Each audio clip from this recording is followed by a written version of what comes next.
this is an iHeart podcast. Guaranteed human. Hi, this is Gronk from Dudes on Dudes. I'm here to tell you about protecting your end zone with wet, extra large flushable Dude Wipes. Unlike dry wiping with toilet paper, Dude Wipes clear instead of smear. Wetter cleans better. Goodbye dingleberries. Goodbye itch and irritation. Plus, if you take Gronk-sized grumpies, or as I like to call them, Gronkies, baby wipes won't do. You need extra big Dude Wipes to handle the job. So don't fumble the ball with toilet paper. Stop being an a-hole to your b-hole and start using Dude Wipes. Available on Amazon and major retailers nationwide. Dude Wipes. Best clean, pants down. Thank you for calling the Bombas Comfort Line. Bombas make socks, slippers, tees, and underwear made with the highest quality materials. Press 1 for comfort, 2 for style, 3 for donation. You chose style. Bombas has styles for whatever you enjoy. You can run in Bombas, lounge in Bombas, dress them up, dress them down, but always give back in Bombas. Because with every item purchased, another is donated. Bombas, comfort worth calling for. Go to bombas.com/audio and use code AUDIO for 20% off your first purchase. That's BOMBAS.com and use code AUDIO. Support for the show comes from Public, the investing platform for those who take it seriously. On Public, you can build a multi-asset portfolio of stocks, bonds, options, crypto, and now generated assets, which allow you to turn any idea into an investable index with AI. It all starts with your prompt. From renewable energy companies with high free cash flow to semiconductor suppliers growing revenue over 20% year over year, you can literally type any prompt and put the AI to work. It screens thousands of stocks, builds a one-of-a-kind index, and lets you backtest it against the S&P 500. Then you can invest in a few clicks. Generated assets are like ETFs with infinite possibilities, completely customizable and based on your thesis, not someone else's. Go to public.com/podcast and earn an uncapped 1% bonus when you transfer your portfolio. That's public.com/podcast. Paid for by Public Investing. Brokerage services by Open to the Public Investing Inc. Member FINRA and SIPC. Advisory services by Public Advisors LLC, SEC registered advisor. Generated assets is an interactive analysis tool. Output is for informational purposes only and is not an investment recommendation or advice. Complete disclosures available at public.com/disclosures. This is Bethany Frankel from Just Be with Bethany Frankel. Most dog food is marketing, not nutrition. That is why Biggie and Smalls eat just food for dogs, real 100% human-grade food with ingredients I actually recognize. And yes, I do see the difference. Better digestion, healthier skin, more energy, dogs that feel better, my babies. If you've been on the fence about switching, stop overthinking it. What's more important than your furry babies and their health? Go to justfoodfordogs.com right now and get 50% off your first box. No code needed. Just try it. Hello, dear internet friends. I'm Robert Evans, and this is again Behind the Bastards, the show where we tell you everything you don't know about the very worst people in all of history. And this is part 2 of our two-parter episode on Harvey Weinstein. In part 1, we started outlining all of the different people who had to essentially compromise their morality, do outright terrible things or questionable things in order to allow Harvey to prey on women and get away with it for decades. And in this episode, we're doing more of that, starting with Harvey Weinstein's spy army. But before we get into that, I would like to introduce my guest for this episode, same guest we had last time, Anna Hossnieh, co-host of the Ethnically Ambiguous Podcast and other things. Thank you for having me. Yeah. All right, we're getting back into Harvey Weinstein's spy army. So Harvey Weinstein's net worth, at least before all this came crashing down on him, was generally reported as being in the $200 to $300 million range. This meant Same. Really? No. Because could you imagine? So this means he has enough disposable income to not just buy off people, but pay for the services of companies. 2 days ago, we talked about a company called Kroll. When Harvey would settle with people, he would have this security company go through their phones and electronic devices. Right, and fun fact, it's Nick Kroll's family, the comedian. Really? Yeah, same fam. Really? That's his grandfather's company. Well, that's unsettling. Really? Yeah. 2 days ago when I was like, oh, that's a familiar name. You didn't catch what I meant by that? I'm just crazy. No, I didn't catch what you meant at all. Yeah. I didn't even think about, like, I figured it was like Kroll was some sort of weird acronym for something. Oh, no, picked it that's it was their like last name. Okay, well.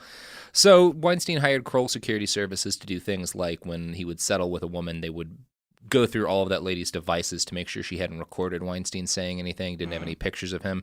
It was part of how he sort of cleaned up after himself. And in 2016, Dan Carson, chairman of Kroll's Investigations and Disputes Division, sent Harvey 11 photos of Rose McGowan and he together at events over the years since the alleged assault. These were photographs of them having conversations, smiling.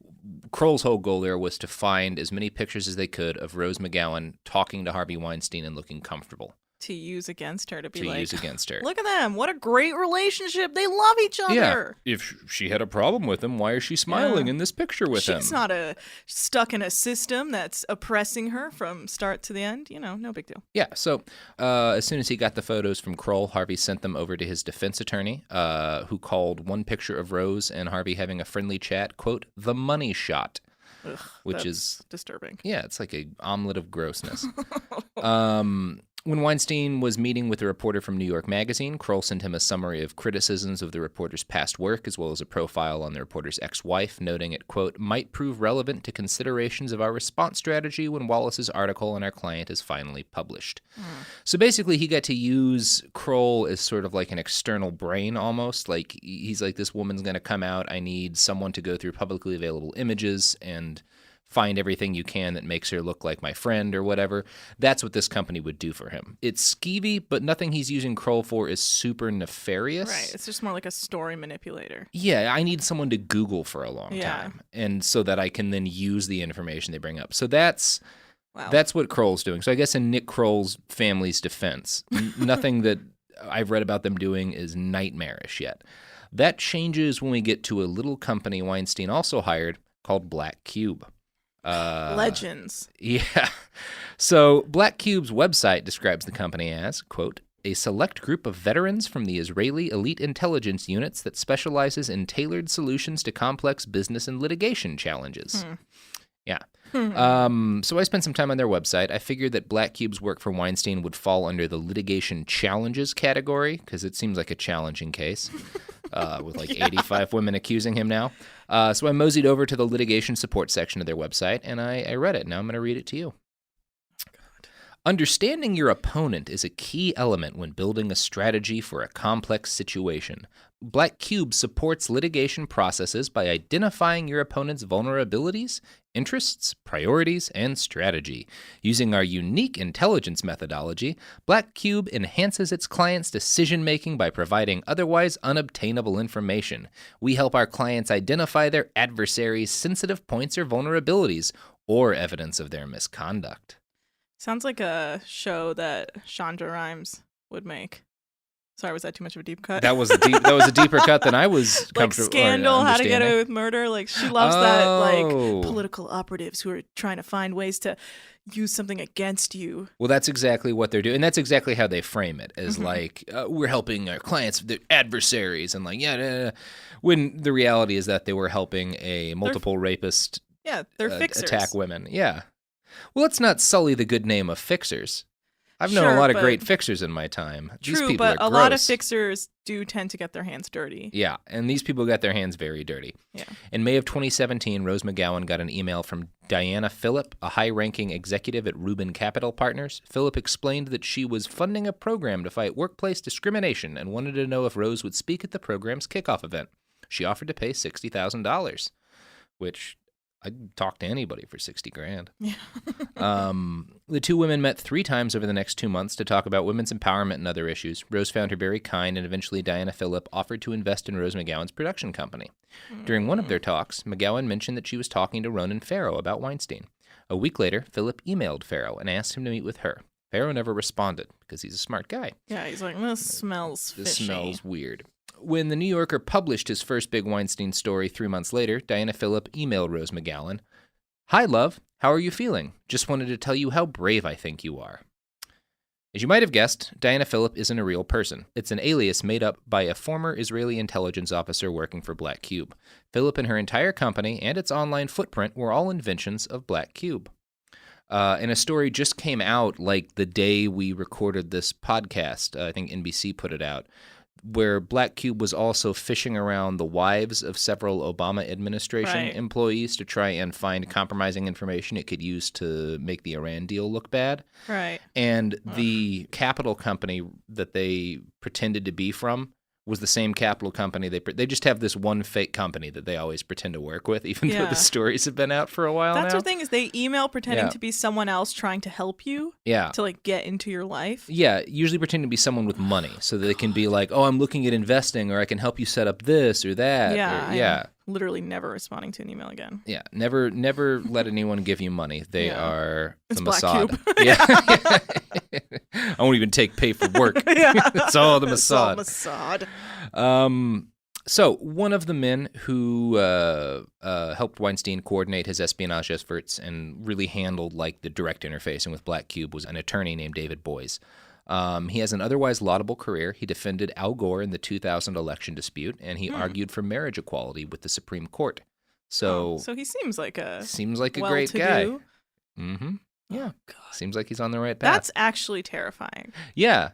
That you can be on the right side of history arguing in favor of gay marriage to the Supreme Court and then on the other side help manage Harvey Weinstein's spy army. Oh, Jesus. Trust no one, man. Well, just don't trust lawyers for fucking sure.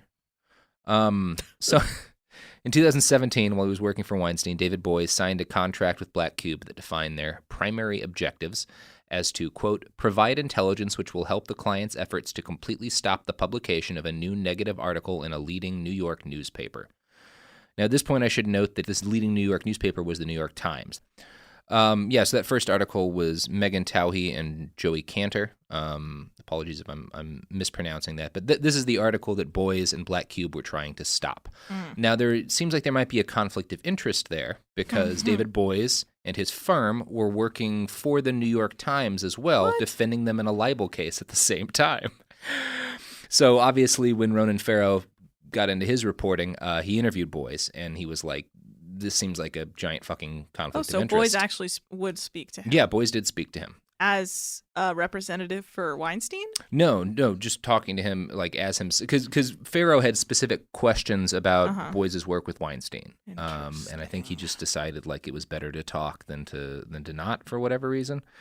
But when it was questioned if this was a conflict of interest, because he was working for the New York Times, he basically said that it wasn't a conflict of interest because if Black Cube had found information that showed that Weinstein's accusers were lying, then that would be in the Times' best interest. Convenient. Yeah, exactly. He's a gigantic weasel. Yeah. Which is kind of a bummer from a guy who otherwise sounded like a crusading hero lawyer. And he's not the only progressive gold star to get tarnished by the living poop cloud that is Harvey Weinstein. You ever heard of Lisa Bloom? Yeah. Oh, yeah. Oh, yeah. Yeah. She's an American civil rights attorney. She represented the women whose sexual assault allegations got Bill O'Reilly fired. Yeah. In 2016, she represented several women who claimed Donald Trump had sexually assaulted them. Do you remember the anonymous woman who said that then candidate Trump had raped her when she was 13? Yeah. She was supposed to reveal herself at a press conference, but backed away at the last moment under threats. Lisa Bloom was her attorney as well. She was also Blac Chyna's attorney. She was Blac Chyna's attorney, yes. Mm-hmm. So Lisa Bloom, another person with a great reputation, particularly when it comes to defending women who have been abused by powerful men. Right. And in fall of 2016, Lisa Bloom took a job with Harvey Weinstein. It sounded like the board was worried about the mountain of complaints and accusations. The story hadn't entirely broken yet, but Rose McGowan I think was open at this point, and they were basically trying to have her counsel him into being a better person so that it would improve his personal PR and maybe help them get out ahead of any future stories that came out. I hate that kind of stuff. Yeah, it's gross. So she sat down with Weinstein to decide if she wanted to take this job. And she says that he admitted that he had, quote, verbally made a lot of inappropriate remarks to women, both inside the workplace and outside the workplace, end quote. So, but she's claiming she did not know anything about the abuse. Yes. That's why she took the gig. Yeah, she's claiming time. She thought that he was admitting to being a gross guy who sexually harassed women but not assaulted and raped them. And so she thought it was an opportunity to teach him and make him a better person. She lectured to him that hitting on these women wasn't okay because of the power imbalance. And I'm going to quote from an LA Times article here, which is quoting Lisa Bloom. He would repeat back to me, the power imbalance, Lisa. I get it. I see it. He choked up. I don't know what's wrong with me. I'm sick. I'm stupid. I've hurt people. What can I do now? And I said, you need to apologize. You can't turn back time, but you can do the right thing now. Don't go after the women and get help and stop it. He said, will you work with me to do that? And I said, yes, I will. So. God, that sounds so PR-y. Like, yeah, it's super gross. Who wrote that? Lisa Bloom. So when the New York Times article dropped, Lisa Bloom showed up on Good Morning America to call Weinstein's behavior gross, but also to say that he was genuinely remorseful. She said he was an old dinosaur struggling to adapt to new ways, basically. And that was the initial Weinstein line, is I did bad things, but like... Right, and it's not like he's that old, you know? No, he's not. He's not. Also... Sorry. Pretty sure Steven Spielberg's is older. He's got a lot of power. Yeah. Don't think he raped dozens of people. He's not being creepy. Yeah. I mean, he may have been creepy, but he certainly didn't do this. I hate that whole, he's too old, he doesn't understand. It's like, sure, you could say that for Twitter, but you can't say that for harassing and sexually assaulting women. I'm sorry, but even back in the day, it wasn't okay to sexually assault a woman. Yeah, you could say that if he was calling women doll in the office and needed a talking to. You can't say that when he grabs Rose McGowan and forces... Yeah. Sorry, shoving someone's head on your dick is not the old... You can't use the old man excuse anymore. Yeah. It's not... It just doesn't fly anymore. So Lisa Bloom's role in the Weinstein machine was basically assuring the world that Harvey was very sorry about being a bad boy and totally committed to doing better. Some people attacked her for this seeming betrayal of all the victims she's represented. In an interview with the LA Times, Lisa explained that those women were why she decided to work with Harvey. Quote, every day there's a woman in my office crying, why won't he just admit it? Why does this have to be an open wound for my entire life? I don't want to litigate, Lisa. Almost every single one comes to me and says, if he would just apologize, then we could move on, end quote. Which I feel like is kind of bullshit. If he had been really rude to a lot of women, that would make sense. Mm-hmm. But he committed crimes. Yeah. The answer to a man who rapes dozens of women probably is not make him apologize. It's make him go to jail. Yeah, like pay for his crimes. Yeah. And again, she says she didn't know about the rape or the assault. Maybe that's true. Maybe they offered her a lot of money. Maybe I'm certain they offered her a lot of money. Based on my understanding of her, she seemed like she knew what she was doing. And then this happens, and it's like, I don't understand. It's either a lot of money. Some of it may have been, Harvey was a big progressive donor, big donor to we'll get into the Clintons a little bit, big donor to a lot of good causes. And maybe she thought he deserved a second chance or something. It feels like she knows better. It felt like she would know better that this kind of person is not someone you can just make apologize, and all these women who've been harmed by him can just snap back and be like, well, he said sorry, so now all my PTSD from being sexually assaulted will just walk right out the door and I'm fine. Let's go get some coffee. Like, it's so much more than that. There's so much more, I'm about to lose my mind. Well, yeah, and that quote from the LA Times from her makes me think that she's full of shit because the way she outlines that conversation with him sounds like a scene in a movie where like the music swells and I just want to try to be better. Can you help understand. me? Yeah, and then it's like Pygmalion but with sexism. Harvey, you gotta try. Ugh, give me a break. Yeah. So Lisa Bloom insists that Harvey Weinstein dictated the entire apology that he sent out after the New York Times article was released. It's my personal conspiracy theory, based on the things I've read about her, that Bloom either outright wrote his apology or heavily influenced it with direct advice on what to say. I'm going to read the apology, and you let me know what you think. I believe you. Yeah, already. Okay.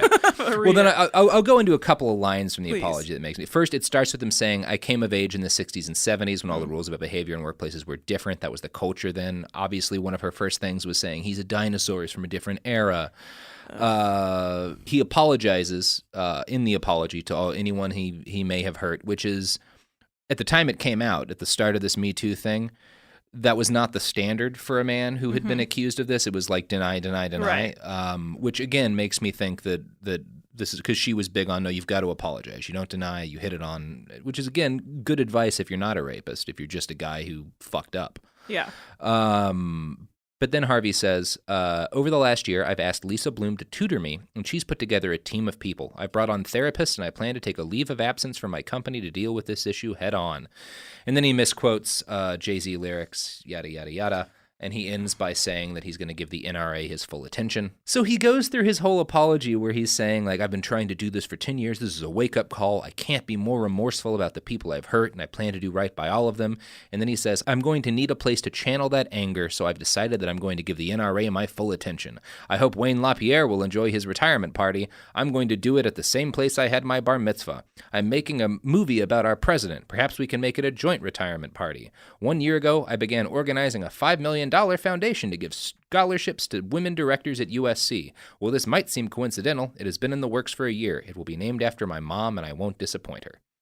Yeah, no, it's like the sleaziest fucking thing in the world. Fuck you, Weinstein. And I feel like her hands are all over that. Well, I feel like rarely are people like that are allowed to actually put their own thoughts because they can be such wild cards. Yeah, and why would you want to if you've just hired this woman whose whole job is, number one, she's got street cred as someone who's represented a lot of women in these cases. Like, I feel like it was either the money or the prestige of getting to reform someone like Weinstein that got her in, but she definitely compromised. Her mother's a famous rights. Her mother's Gloria Allred. Yes. Yeah. And wasn't her mom kind of like? Yeah, her mom was something along the lines of, if I have to go into court against Weinstein and fight my daughter in court, I'll be willing to do it. Something like that. Before you spoke up, I said the word compromised. About Lisa Bloom, and I was going to use that as a lead into our ads by saying you won't have to compromise with these products and or services which we're now advertising. So that's what I did. For period protection you can put on and forget about, nothing beats Knix leak-proof underwear. North America's #1 leak-proof underwear brand. Let's face it, life can be unpredictable, but your leak-proof underwear shouldn't be. That's why millions of people choose Knix. For periods, for light leaks, for everyday freshness. Knix undies are super comfy, super absorbent, and made to handle whatever your day throws at you. Day 2 of your period? Covered. Your daily run? No problem. That big sneeze? You know the one. Yep, we've got you. And with styles like bikinis, boy shorts, thongs, and high-rise, plus sizes from extra small to 4XL, Knix makes it easy to find your perfect fit. Say goodbye to stress and leaks, and say hello to undies that work just as hard as you do, no matter the leak. Find the style and level of protection you want at Knix.com and use code FLOW15 for 15% off. That's KNIX.com, code FLOW15 for 15% off. Knix, for your leaks, for your life. Support for the show comes from Public, the investing platform for those who take it seriously. On Public, you can build a multi-asset portfolio of stocks, bonds, options, crypto, and now generated assets, which allow you to turn any idea into an investable index with AI. It all starts with your prompt. From renewable energy companies with high free cash flow to semiconductor suppliers growing revenue over 20% year over year, you can literally type any prompt and put the AI to work. It screens thousands of stocks, builds a one-of-a-kind index, and lets you backtest it against the S&P 500. Then you can invest in a few clicks. Generated assets are like ETFs with infinite possibilities, completely customizable and based on your thesis, not someone else's. Go to public.com/podcast and earn an uncapped 1% bonus when you transfer your portfolio. That's public.com/podcast. Paid for by Public Investing. Brokerage services by Open to the Public Investing Inc. Member FINRA and SIPC. Advisory services by Public Advisors LLC, SEC registered advisor. Generated assets is an interactive analysis tool. Output is for informational purposes only and is not an investment recommendation or advice. Complete disclosures available at public.com/disclosures. This is Bethany Frankel from Just Be with Bethany Frankel. Let me be blunt. Most dog food is junk. It just is. And I'm not feeding junk to Biggie and Smalls. That is why they eat Just Food for Dogs. It's real, 100% human-grade food with ingredients I actually recognize, not mystery pellets pretending to be healthy. And once I switched, the difference was obvious. Better digestion, better skin, more energy, dogs who actually feel good instead of just surviving dinner. Here's the thing. You care about quality. You make an intentional choice to be healthy. So why are you gambling with your dog's health? So let's think about our furry babies. Go to justfoodfordogs.com right now and get 50% off your first box. No code, just try it. Because once you see the difference, you're not going back. Tired of spills and stains on your sofa? Wash away your worries with Anabay. Anabay is the only machine washable sofa inside and out, where designer quality meets budget-friendly prices. That's right, sofas start at just $699. Enjoy a no-risk experience with pet-friendly, stain-resistant, and changeable slip covers made with performance fabric. Experience cloud-like comfort with high-resilience foam that's hypoallergenic and never needs fluffing. The sturdy steel frame ensures longevity, and the modular pieces can be rearranged anytime. Shop WashableSofas.com for up to 60% off site-wide, backed by a 30-day satisfaction guarantee. If you're not absolutely in love, send it back for a full refund. No return shipping or restocking fees. Every penny back. Upgrade now at WashableSofas.com. Offers are subject to change, and certain restrictions may apply. We're back, and we're talking about Lisa Bloom and Harvey Weinstein. I don't want to say that if the women Lisa Bloom was talking to were saying all they wanted was an apology in their specific cases, I'm not saying that they're wrong or anything, but at the point at which she was saying this, there were people who were out and vocal about the stuff that Harvey had done, including Rose McGowan, I'm pretty sure. And those people were not happy with just an apology. So I don't know. It seems a little messed up to me. Maybe she just really thought he was just a sexual harasser. I don't know. It's probably worth noting that, there's a couple of things that are worth noting here when we talk about her culpability. First of all is that she left Weinstein's employ immediately after everything broke, like a couple of days after. I think she was on Good Morning America. I think 48 hours after the article dropped, she was out. She distanced herself from Weinstein once the rape allegations she probably realized came out. Way in over her head and was like, wait a second. Yeah, she said, I was never aware there were allegations of sexual assault. Should I have, based on my long experience as a sexual harassment lawyer, assumed that it could have been a lot worse than what I knew? Yes, I should have assumed that. That's on me. So she acknowledged a fuck up. Rose McGowan did claim that before she was fired, Lisa Bloom offered her money if she, quote, got on the Harvey's Changed bandwagon.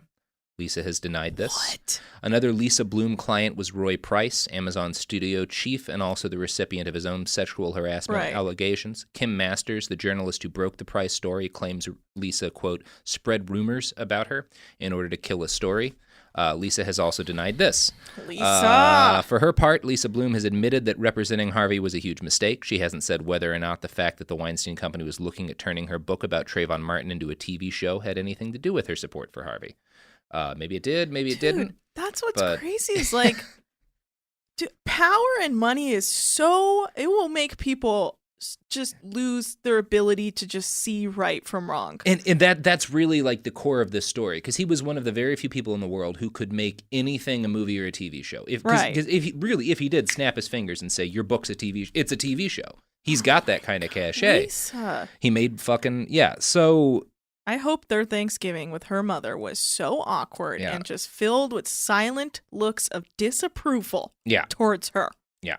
And I hope that her book about Trayvon Martin, well, I don't know. I want to say I hope it didn't do well, but it's an important story. That's what's crazy. Is she another one of those people who publicly champions women and women's rights and all this stuff and then is privately just here for showing her reputation as a certain... I am dying. Is she making the calculation, the world's an ugly place, you gotta win when you can, and everything's not going to be a victory. This guy's a creep, but the Trayvon Martin story is important, and if I work with him, I can get my book made into a TV show, and we'll do more net good than the harm that I'll do by helping this creep look like he's reformed. Oh, I don't know. I don't know. I struggle with that so much, because... yeah, that story's important, but championing this white male who has allegations against him that are just so dark and fucked up. Yeah. Again, this is me seeing it through my own bias, but it's just too much. I will never be able to understand people who can do that. Yeah. I mean, give me 5 years, maybe I make a certain amount of money, and next thing you know, I'm supporting Harvey Weinstein. Who knows? It's a mess. Yeah, the amount's $5 million. Everyone who's worth $5 million or more is a fan of his. Yeah. Okay. Yeah, well, that's talk how it to works. me in a few years. Let's see if I have the money. I'm comfortable throwing some judgment Lisa Bloom's way. And while we're talking about famous people that we want to judge, it's time to move on to my favorite candidate for bastard of this podcast, Ben Affleck. Now, in case you didn't know, have you heard of Ben Affleck, this guy? Oh, have I? He is a man with a terrible back tattoo who became rich and famous thanks to a movie called Good Will Hunting, and now he is Batman. Good Will Hunting was produced by Harvey Weinstein. I think Clerks as well. He was in that, right? Yeah. Yeah. Anyway. Wait, was he in Clerks? Wait, no, he was he's just a Clerks. friend of Kevin Smith's, right? Yeah, but he wasn't in that. No, he was in... They did like Dogma or something together. Dogma. Is that what it was? Yeah, he's definitely in Dogma, right? Yeah, he is in Dogma. And so is Damon? Anyway. So Ben Affleck, 5 days after the New York Times article dropped, Affleck released a statement that he was angry over the allegations about Weinstein and said, quote, "I find myself asking what I can do to make sure this doesn't happen to others." He took a lot of flack for being late to the apology table because most of the people who'd worked closely with Weinstein had said something much faster. I'm not sure how fair I think that accusation is, but Rose McGowan was very angry at him. She tweeted this response after he sent out his statement. At Ben Affleck, "God damn it, I told him to stop doing that. You said that to my face. The press conference I was made to go to after the assault. You lie." So, for a little bit of backstory, her claim is that Weinstein raped her in I think it was a jacuzzi. Right. And immediately afterwards, she had to go do like a press junket thing. And Ben Affleck saw her like shaking and traumatized like you'd be after a rape and was like, "What's going on?" And she told him what had happened. And then he said, "God damn it, I told him to stop doing that." Which is what? Eating too much? Yeah. Like something so basic? That's a weird reaction but gosh darn! I think it's Ben Affleck was like, "Oh, traumatized. I know I have to be angry, so I'll feign anger. I'm Ben Affleck, human robot." Why don't you call the police instead of just telling him to maybe stop call the doing fucking that? cops. Someone just reported a rape to you. Harvey, please. Harvey. Yeah. Not again. Ugh, So Weinstein's defense team jumped on this as an excuse to discredit Rose McGowan. They published an email from Affleck to Weinstein in early 2016 before the accusations broke. The emails... Did it say, "I have no idea of anything wrong you do"? Yeah, that's exactly what it says. It's titled Rose McGowan, and Ben Affleck says, "She never told me, nor did I ever infer that she was attacked by anyone. Any accounts to the contrary are false. I have no knowledge about anything Rose did or claimed to have done. Accounts otherwise are lies." Wow. This is what he said to Weinstein in a private email that then Weinstein had released in order to try to That's discredit how I send McGowan. private emails, too, Yeah. just in case someone needs to release it in the future. Yeah. So Affleck publicly says he supports and believes Rose McGowan. He's against Weinstein on this. I don't think he's addressed that email directly. But what this says to me is that Affleck is just a gutless people pleaser. He sees her traumatized, and so he does what he thinks she'll appreciate in the moment. Harvey asks him if she said anything, and he denies it. Now that the issue's public, he's going to take Rose's side because he knows which way's the wind's blowing, but he's basically a coward. Yeah. That's Ben Affleck in a nutshell, I'm feeling. Yeah, and I think it's starting to wear on him because now he just looks crazy in any photo. Like he's been drinking, and he always looks like he just stopped crying. And the back tat, you've seen the back tat. Oh yeah, that it's falcon. It is an abomination. Phoenix. What is it? It's garbage, is what it is. It looks like the eagle on the Mexican flag had a baby with like a bad watercolor painting of Snoopy. And yeah, that's a falcon or a phoenix. It's a phoenix. It's just bad. It's stupid.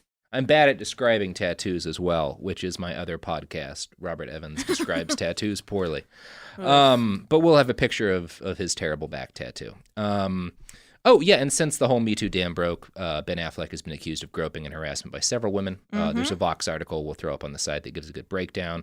A number of it's on video. You can actually see him that being Hillary a creeper. Burton one on MTV. Yeah, it's amazing what a fucking creep he is. He's apologized for that, and he seems to be hoping his side of things blows over. So convenient. Yeah. I don't know. This is the point, like, again, we're already very late into this. We've talked about a lot of people. I've done a lot of research. I don't really know where to stop when it comes to bringing up people who might have been complicit. There are like the clear cases, the honeypots, the lawyers, the spies, the journalists that he had working with him. I have one question for you. Yeah. Do you think, because Meryl Streep came out and said, "I had no idea." Do you think she had any sense of it? She's the one I never could figure out. I could see it being possible because she has been such a huge star the entire time. Right. Harvey Weinstein's been worth talking about. that maybe she was protected. Maybe number one, he was like, because he usually went with people at the start of their career. Yeah. Or kind of early on that he had some, because nobody's got leverage over Meryl Streep. So I could definitely see he never was creepy to her because that would have been suicide. See, that's the thing. I feel like she was at a powerful enough bubble that they were almost protecting her from such knowledge. And I think that's possible because it also, I doubt anyone would have needed to warn her about him because she's fucking Meryl Streep. She's not going to wind up in that situation. She's just too famous and rich. That said, it does seem like almost everybody who was famous and in movies pretty much knew what Harvey Weinstein was, and I'd be kind of surprised if she'd never heard anything. Yeah. Was she ever involved in any of the movies he produced? I mean, Miramax made a shitload of stuff, so I'm maybe. Sure at some point they had crossed paths because, she's in a lot of stuff. Yeah, I don't know. Like, that's the kind of thing. I want to say, like, Mamma Mia, but I don't know. That just feels like a Miramax Weinstein situation. I didn't find any clear evidence of her being, complicit in any of this. I didn't find any clear evidence of his wife being complicit, Georgina, and she said that she didn't even know he was cheating on her. And it's not impossible. Like, they spent a lot of time apart. Harvey was always in hotels, and it's always in hotels and stuff, and in private apartments that he had his assistants keep for him. Like, he had private bang apartments and stuff. Naturally. His assistants would keep them stocked with lingerie and whatnot. So it's possible she didn't. Yeah, know. I mean, he also seems like he could be like an annoying husband, so I'm sure she was fine with him. Like, I wouldn't want to be around Harvey Weinstein. I don't. Again, it's kind of tough where to draw the line at like people to stop searching for complicity, and I think Hillary Clinton might wind up on the list if we have a wide enough definition of enabling. I would agree with that. Yeah. Weinstein donated her and her husband huge amounts of money over the years. He invited Hillary to movie premieres. He helped advise her Senate campaign in 2000. Back in 2016, during the election, Lena Dunham warned the Clinton campaign that Harvey was, quote, a rapist. Magazine editor Tina Brown also warned members of the campaign about Weinstein. No actions were taken by anyone in the Clinton camp to distance themselves from Weinstein. Several days after losing the election, the Clintons had dinner with Harvey. They were planning a new TV documentary about her campaign. The talks only stopped after the New York Times article dropped. See, that's the thing is Hillary feels like a woman of convenience. Yeah. And if it does not directly affect her and the cloud isn't over his head yet, what does that mean to her? Yeah. She's not affected by any of these people. He's not going to hurt her. Yeah. And that's... Yeah, I would say that's probably fair. Yeah. But the Weinstein story is so gross that even a lot of the guys who, like when you read through the New York articles and stuff, there's a couple of people from within the Weinstein company who seem like good guys, at least on first blush. Ivan Reiter is one of them. He was a senior executive with the Weinstein company. He should have been Ronan Farrow's articles a lot. He worked with Harvey for decades, and when he learned that Lisa Evans from our Lost podcast had been harassed by Weinstein, he reached out to her, and he basically told her that I fought with him about the mistreatment of women for 3 weeks before the incident with you. I even wrote him an email that got me labeled by him as sex police. The fight I had with him about you was epic. I told him if you were my daughter, he would not have made out so well. And this is not someone who alleges Harvey raped her, by the way. This is so Reiter definitely opposed Weinstein from within the company. He refused to speak favorably of him to reporters, even when Harvey threatened to dig up dirt on him. He seems like one of the few good guys in this situation. But it's also worth noting that he only really started fighting back in 2014, and his objections to Harvey were on financial grounds. Basically, he found out that Weinstein had been using his company credit card to pay to tip yacht staff, private jet flights to Europe, to like fly models around and stuff, for basically things to do with his affairs. He was using the company as a typical separate behavior. Exactly. And that's when Ivan Reiter really stood up. That's when he really started to care when money was involved. Yeah, here's how the New York Times put it. Concerned that his boss's activities were, quote, going to take the company down, Mr. Reiter and other executives decided they should act. Wow, so it was mostly self-interest at Mostly that point. Self-interest. Oh, so God. Again, everyone in this story only does anything good or evil, in fairness, when their career is in jeopardy. I also don't like that line, if you were my daughter. It's like, who cares? She's whose someone's daughter. Yeah, this is a human being. Yeah. Ugh. Which is, again, like, I don't want to, like, yell at him for being the one person who actually spoke to one of his victims and was like, this is fucked up, because no one else did. So he gets some credit. But, like, good is a low bar in the Harvey Weinstein story. Now, it's like, you still didn't call the police. Yeah. Like, you didn't say anything to anyone else, really. Yeah, it is, a very low bar. Another possible hero in this is a woman named Donna Gigliotti. In 1998, she helped one of Harvey's victims seek legal counsel and advised her on how to get a good settlement out of him. Because he settled with like a dozen women over the years, which is, again, people knew about this stuff. There were accusations. He just was able to pay it off for a long time. And Donna Gigliotti is one of the women who knew about this because she helped one of these victims. But in 2010, when Harvey offered her a job as president of production at the Weinstein Company, she took it. Yeah. Everyone's got a price. It's so crazy. Everybody's got a price, and everyone is willing to do pretty much whatever it takes to keep their career rolling along, which I guess you could call Hollywood in a nutshell, even though I don't want to believe that because I fucking work here too. This scares me. Like, who am I going to become? Yeah. Oh, boy. Yeah. Well, you just wait till you hit that $5 million mark. Again, it's hard not to read all of this and to come to the conclusion that there was just way too much money at stake for 99% of the people involved to not be gross. Staying blind to Harvey's crimes or just enabling him meant tens of millions of dollars. It seems almost nobody's capable of turning that down. In October of 2017, Scott Rosenberg, screenwriter of Beautiful Girls, posted his thoughts about Harvey Weinstein on Facebook. Scott wrote for Miramax in the early 90s. He credits Weinstein with helping him sell his first 2 movies. He was there for many of the biggest years of Weinstein's career when he and Tarantino and Affleck were all watching their careers explode into the stratosphere. So I'm going to read a selection from the post that he wrote. It was glorious, all of it. So what if he was coming on a little strong to some young models who had moved mountains to get into one of his parties? So what if he was exposing himself in 5-star hotel rooms like a cartoon flasher out of Mad Magazine, just swap robe for raincoat? Who are we to call foul? Golden geese don't come along too often in one's life. Which goes back to my original point. Everybody fucking knew. But everybody was just having too good a time and doing remarkable work, making remarkable movies. As the old joke goes, we needed the eggs. Okay, maybe we didn't need them, but we really, really, really, really liked them eggs. So we were willing to overlook what the golden goose was up to in the murky shadows behind the barn. And for that, I am eternally sorry. To all the women that had to suffer this, I am eternally sorry. I've worked with Mira and Rosanna and Lysette. I've known Rose and Ashley and Claire for years. Their courage only hangs a lantern on my shame, and I am eternally sorry to all those who suffered in silence all this time and have chosen to remain silent today.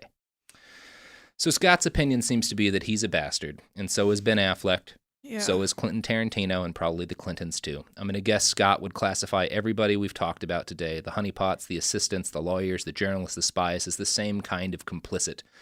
Because when it comes right down to it, the ex-Mossad agents are guilty of the same basic crime as Ben Affleck. They could live with the knowledge that an old creep was molesting young women as long as the money was good enough. Oy. Yeah, that's a happy ending for our podcast today. Well. How you feeling, Anna? I feel lost. I feel confused. I did always say that if I were to ever hire a bodyguard, it would be a Mossad agent because I knew they would do whatever they could to protect me. Well, yeah. I mean, if you're going to hire someone to dig up dirt, yeah, it seems like Black Cube's good at it, although they didn't stop that article from dropping. Well, that's the thing is like the power of the people is so important. And I think that was so key in bringing down Weinstein. Like, all of this, like, everyone knew. And I, for a second when you were reading that, I, like, almost understood. And there was, like, a moment of my, like, psyche where I was like, whoa, what am I doing? Like, when you're at that level and you're having fun, you're like, yeah, Harvey's fucking crazy. And then you're just doing your thing because you're in this world. But it's impossible to, like, take yourself out of that bubble and be like, wait a second. That's harassment, actually. Yeah. You can't see past it because you're like, everyone's having a damn good time. Everybody's having, and you're all making so much money. Yeah. Yeah. And that is so fucking heavy. I can't.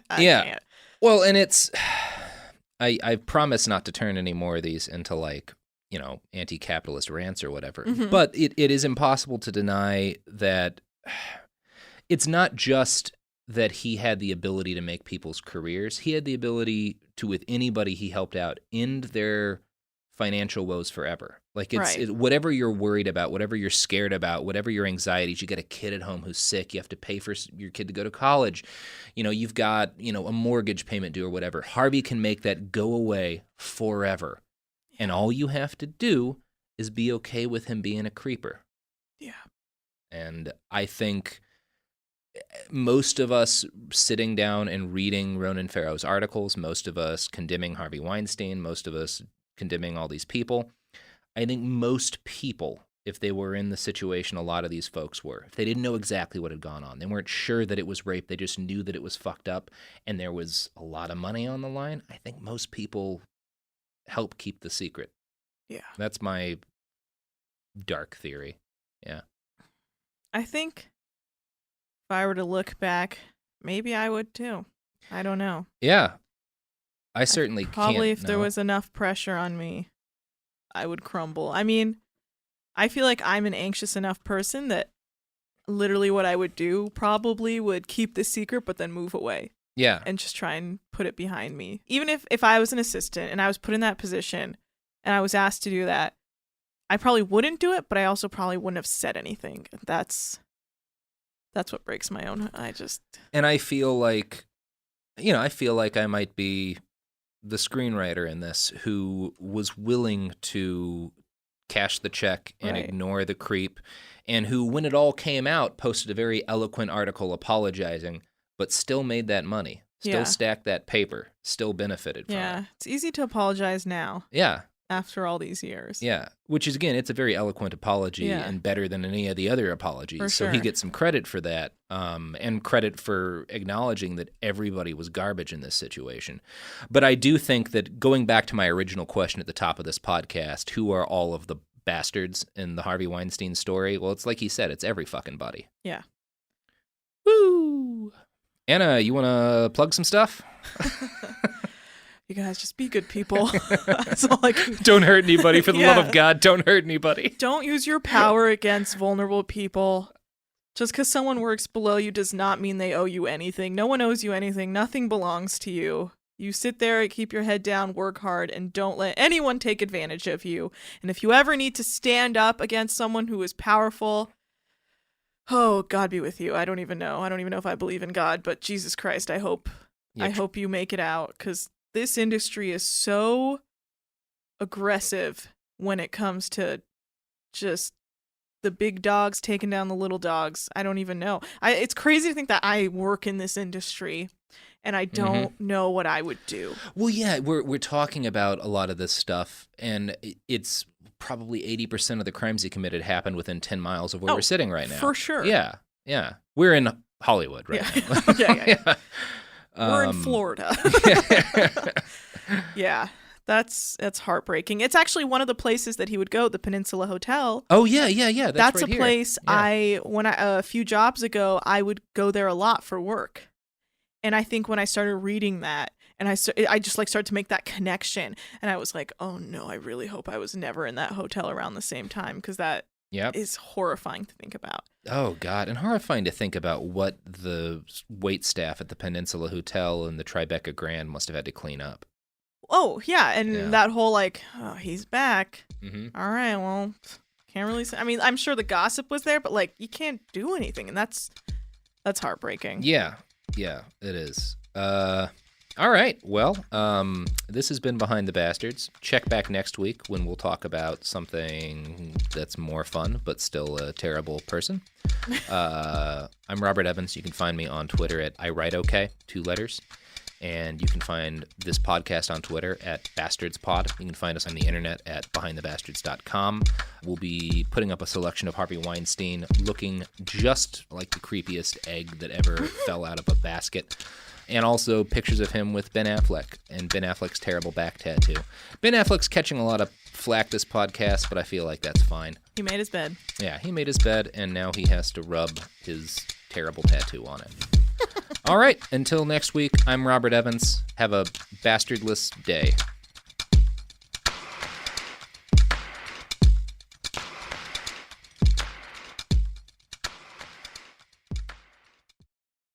A BetterHelp ad. We get it. February is full of flowers, candy, and, of course, lots of talk about relationships. It can feel like everyone else has it all together in their love lives. But the truth is, we're all still figuring it out. Whether you're working on your marriage, navigating the dating apps, or prioritizing staying single, no matter where you are, you're right on time. Therapy can help you find your way and take some of the pressure off yourself so you can determine what you want, what feels heavy, and how you can feel lighter. Just a little bit of outside perspective from a professional can lead to new understanding and a lot of progress. So the next time you're feeling iffy about your love life, try therapy with BetterHelp and see where it takes you. And remember, you're right on time. Visit BetterHelp.com for 10% off. That's BetterHelp.com. When life feels loud, your home can feel lighter. For a limited time, get a free Pura Plus diffuser with your first Scent subscription. 2 cents for 12 months. Risk-free for 30 days. Feel good at home again. Visit Pura.com. This is Bethany Frankel from Just Be with Bethany Frankel. Let me be blunt. Most dog food is junk. It just is. And I'm not feeding junk to Biggie and Smalls. That is why they eat Just Food for Dogs. It's real, 100% human-grade food with ingredients I actually recognize, not mystery pellets pretending to be healthy. And once I switched, the difference was obvious. Better digestion, better skin, more energy, dogs who actually feel good instead of just surviving dinner. Here's the thing. You care about quality. You make an intentional choice to be healthy. So why are you gambling with your dog's health? So let's think about our furry babies. Go to justfoodfordogs.com right now and get 50% off your first box. No code, just try it. Because once you see the difference, you're not going back. Kids, pets, life, your sofa sees it all. But with a washable sofa, stains don't stand a chance. All of our sofa collections come with fully machine washable covers and cushions, making cleanup effortless. Liquid and stain-resistant fabrics provide extra protection against everyday messes. Plus, with modular designs, you can rearrange your sofa however you like. Perfect for growing families and changing spaces. Starting at just $699, it's time to upgrade to a stress-free, mess-proof sofa. Visit washablesofas.com today and save. Offers are subject to change and certain restrictions may apply. This is an iHeart podcast. Guaranteed human.